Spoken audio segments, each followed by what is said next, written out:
Marvel's Spider-Man 2 has finally gotten into the hands of millions of eager fans after a painstaking 5-year wait, myself being one of them. I even specifically cleared my calendar so that I could get the experience of the 19 inches of Venom all for myself. And after 21 hours of playtime, I have finally 100% completed the game, and wonder for the future installments that lie ahead. Today, I ask the question of what post-game content could we expect in the near future. Spoilers ahead. Hey guys, welcome back to another video on the Anthpolad channel. Before I continue, don't forget to like and subscribe, and if you'd like to support the channel even more, share this video with your friends and family. Insomniac Games is no stranger to post-launch content. With the first installment in their Spider-Man series, Marvel's Spider-Man 2018, they released 3 separate DLC packs over the course of 3 months. These DLCs together made one overarching storyline and debuted a month after the initial launch of the main game. In addition to the DLC, Insomniac also updated the game frequently, adding a new Game Plus mode as well as new suits. Assuming that they follow this structure for the sequel, we could expect our first DLC experience in December or January, and the new Game Plus mode in the upcoming weeks.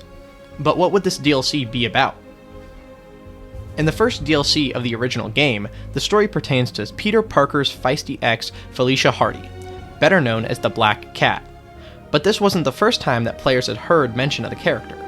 Even though she wasn't involved in the events of the base game, there were collectibles that she had left behind for the player to find.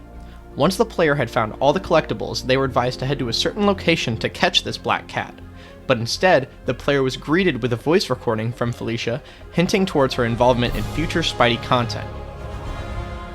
If Insomniac would once again use collectibles in their sequel to hint towards their possible DLC, there's only one option of who I'd think it'd be. In the sequel, once you progress through the story long enough, you unlock challenges around the city where you must chase down one of Kraven's robotic birds in order to get intel on citizens who they're hunting. Once you collect all of this intel, it's revealed that the birds weren't actually hunting down citizens. Instead, they were hunting down one of Spider-Man's familiar foes and brother of Kraven, the Chameleon. Because of this, Peter's Spider-Man wanders through the villain's penthouse looking for clues, but realizes that the place is booby-trapped. Spidey quickly thwips out of there, while it's revealed that the Chameleon was watching all of this happening from afar, vowing to do what Kraven could not, killing the Spider-Man.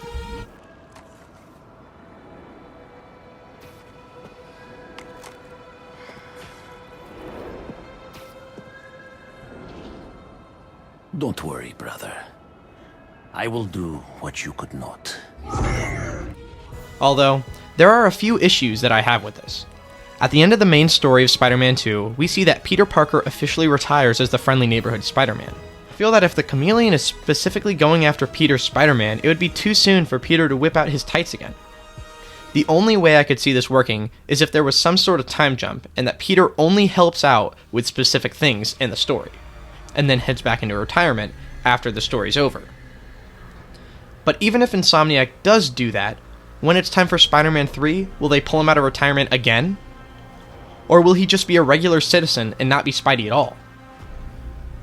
If Insomniac does go down the route of Chameleon being the main focus of the DLCs, I would love to have a fight with him where he wears other famous Spidey foes. They could even make it like Spidey suits.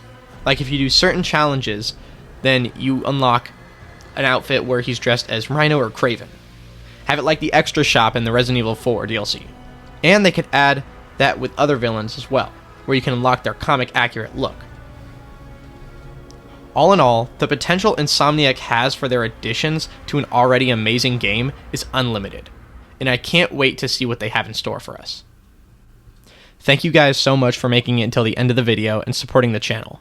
If you guys like this video, there's a similar video on the right that I'm working on right now of Across the Spider-Verse. There's also a video recommended by YouTube over to the left. And don't forget, leave your opinions of what you think the Spider-Man 2 DLC could be about in the comments below. Y'all have a great day.